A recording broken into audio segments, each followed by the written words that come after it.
Jal Jeevan machine లో భాగంగా నార్సింగి మండలంలోని షేరిపల్లి గ్రామంలో మిషన్ భగీరథ ఏఈ స్వప్న కార్యదర్శి Nagaraju, Jal Jeevan field officer Srinu, lab assistant Shyamaiah నీటిని నమూనాను సేకరించి పరీక్షలు నిర్వహించారు. మెదక్ జిల్లా నార్సింగి మండలం షేరిపల్లి గ్రామంలో జల్ జీవన్ మిషన్ లో భాగంగా అధికారులు సోమవారం ఇంటింటి సర్వే నిర్వహించారు. ప్రభుత్వం మిషన్ భగీరథ ద్వారా ప్రజలకు అందిస్తున్న త్రాగునీటి పథకాన్ని క్షేత్రస్థాయిలో పరిశీలించారు. ఈ కార్యక్రమంలో field assistant Nerala Ravi, helper Vijay, Mahesh, Yadagiri, Anil పాల్గొన్నారు. షేరిపల్లి గ్రామానికి జల్ జీవన్ మిషన్ వాళ్ళు రావడం జరిగింది. విలేజ్లోనే నీటి యొక్క నాణ్యత, క్వాలిటీ అండ్ క్వాంటిటీ చెక్ చేయడం జరిగింది. అదేవిధంగా నీటిలోని క్లోరిన్ శాతం ఎంత ఉండాలి, పిహెచ్ ఎంత, లవణాలది ఎంత కంటెంట్ ఉండాలని చెక్ చేయడం జరిగింది.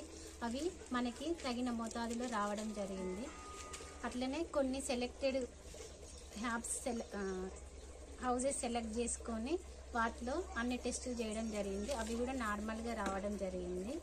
సో ఈ వాటర్ అందరూ తాగాలని నేను కోరుకుంటున్నాను. ఇది ఎలాంటి లీకేజెస్ లేవు ప్రజెంట్. సో ఏదైనా వచ్చినా కూడా వెంటనే రెక్టిఫై చేపిస్తున్నాము.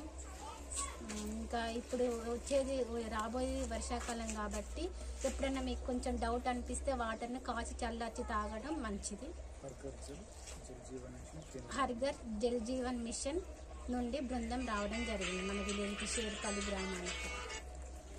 సార్ శ్రీను గారు, అట్లాగే ల్యాబ్ అసిస్టెంట్ సామయ్య గారు, విలేజ్ సెక్రటరీ నాగరాజు గారు, అట్లాగే water men's, helpers, next anganwadi teacher పాల్గొనడం జరిగింది.